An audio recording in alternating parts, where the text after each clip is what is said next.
Manakala Nabi pindah ke kota Al-Madinah Al-Munawwarah, di antara sahabat Nabi yang pindah itu namanya Abdurrahman bin Auf.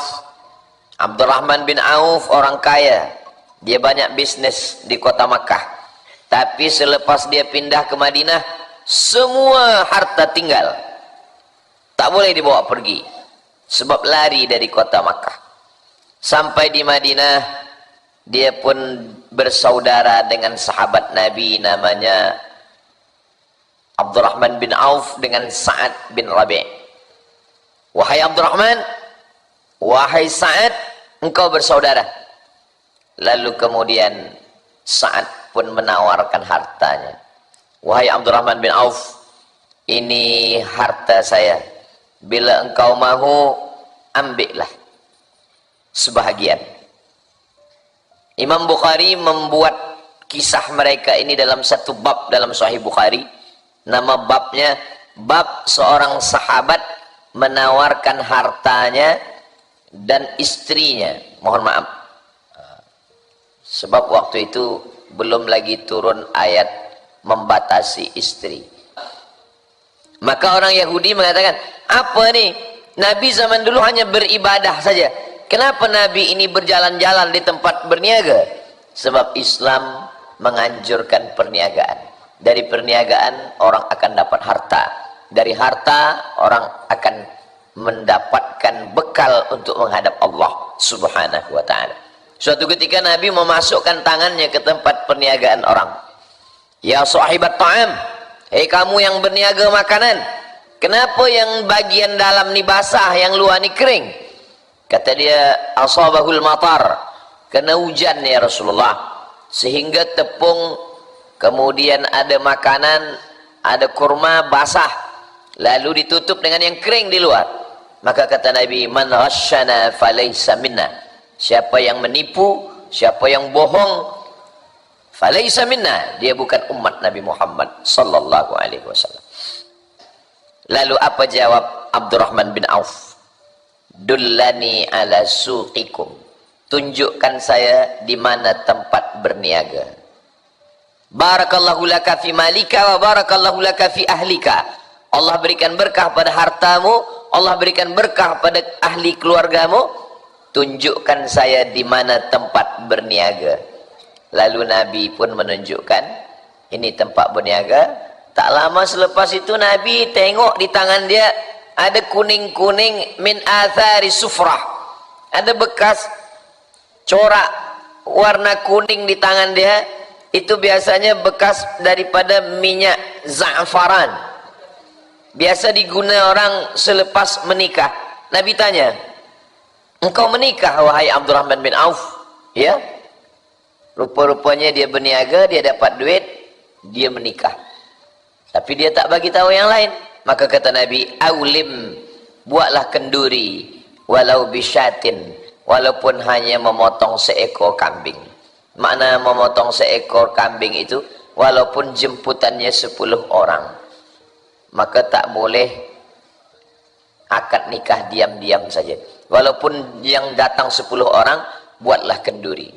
Jadi seekor kambing zaman itu tuh 10 orang. Kalau di kampung saya seekor kambing boleh sekampung.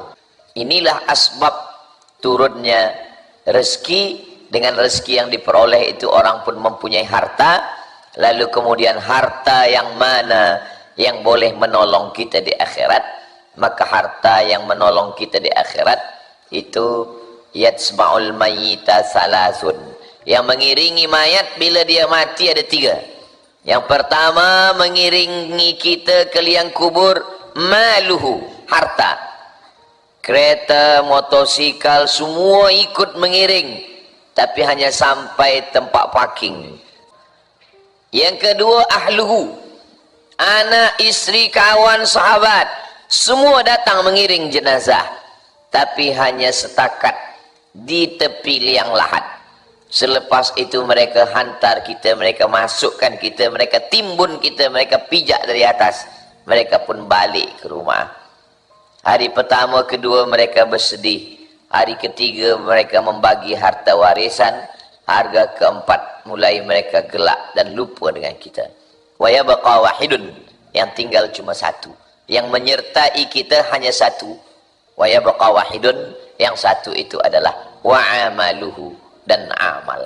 Maka di antara amal-amal itu yang tinggal amal harta. Tapi bila jamaah dibagi pilihan, amal lisan, amal badan, amal harta, amal hati, mana yang nak pilih? Saya amal hati aja lah Ustaz. Ridha, qanaah, tawakal, sabar, zikir, ini semua adalah amal-amal hati. Maknanya semua yang dibagi Allah kepada kita ini ada amalnya masing-masing, dan dia bukan pilihan. Bukan berarti kita dah pilih amal badan, amal harta kita tinggalkan. Kita pilih amal harta, amal hati kita tinggalkan. Semua bergerak bersama, sebab semua nikmat Allah, dan semua akan disoal, akan ditanya. La tus'alunna yawma idzin 'anin na'im. Orang-orang yang sudah mati itu nanti ditanya Allah Ta'ala. Yang pertama, amal lisan, zikir, subhanallah, walhamdulillah, la ilaha illallah, Allahu akbar, astaghfirullah, Allahumma salli ala sayyidina Muhammad. Amal lisan. Yang kedua, amal badan, tegak, ruku, sujud, i'tidal, tasyahud, salam, tawaf, sa'i, jihad, berdarah. Ini amal badan. Badan semua bergerak. Amal lisan, amal badan. Yang ketiga, amal harta, zakat, wakaf, infak, sedekah, wasiat, hibah, ghanimah. Ini amal harta. Amal lisan, amal badan, amal harta. Yang keempat, amal hati, sabar, ridha, qanaah, tawakal. Ulama membahaskan ayat ini. Kenapa orang mati itu kalau hidup dia nak bersedekah? Ternyata amal sedekah balasannya dia terima selepas dia mati sampai hari kiamat. Kalau haji nanti balasannya al-hajjul mabrur laisa lahu jaza ilal jannah. Tapi amal sedekah lepas dia mati dia terima sampai dia menghadap Allah, sampai dia masuk ke dalam surga Allah, tak putus. Itulah maka kata Nabi, idza matal insan, dalam sahih Muslim, kalau manusia mati inqata'a, putus amalnya. Orang yang sudah mati, mayat-mayat, jenazah-jenazah, ditanya Allah Subhanahu wa taala, apakah kamu kalau dibagi kesempatan masih mau hidup? Kata mereka menjawab, laula akhartani ila ajalin qarib. Ya Allah, bagilah kami hidup sekejap saja, tambah sikit lagi ya Allah. Kata Allah, kalau kamu dibagi hidup sekejap, kamu nak buat apa? Mereka menjawab, fa'as-sadaqah, kami mau bersedekah. Di antara yang mengalir, sedekatun jariyah, sedekah jariyah. Maka hidup ini cuma tiga, yang dimakan busuk, yang dipakai lapuk, yang disedekahkan bekal untuk hari esok. Yang dimakan busuk, yang dipakai lapuk, yang disedekahkan bekal untuk hari esok. Ada apa dengan manusia? Manusia sudah lupa dengan hakikat dirinya. Mohon maaf. Jadi kalau ada orang rajin bersedekah, sedekah tiap-tiap bulan, sedekah Jumat pagi, sedekah nasi, sedekah makanan, tapi bila ditanya, awak ada berzakat? Itulah yang saya belum buat lagi Ustaz.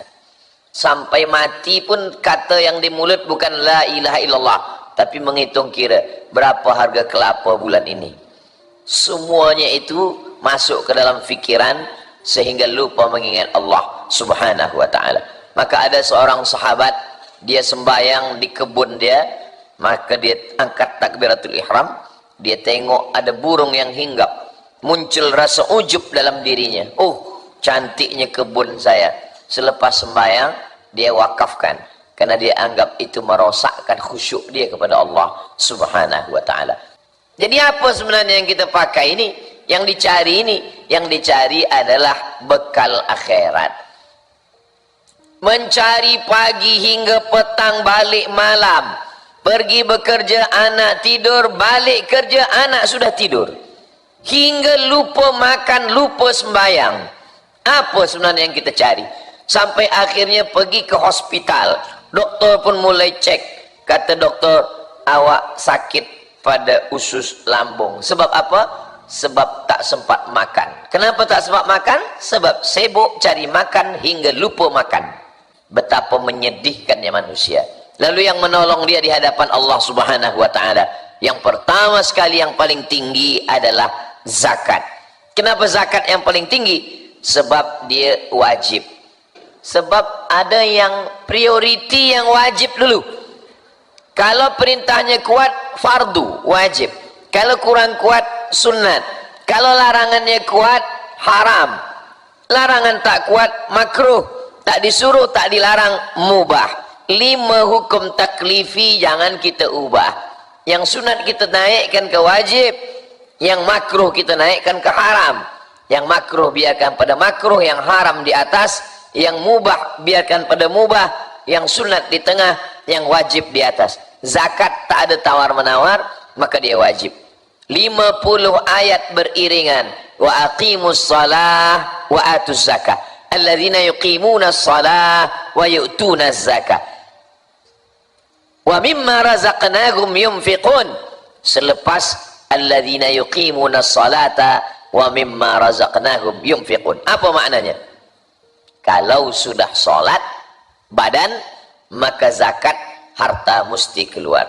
Jadi kalau ada orang hanya sholat saja tapi zakat tak dia pentingkan. Tapi biasanya orang kalau kita jumpa, awak ada sembahyang, masuk waktu asar, atau ada tamu, atau kita ke rumah orang, orang selalu bertanya, awak ada sembahyang?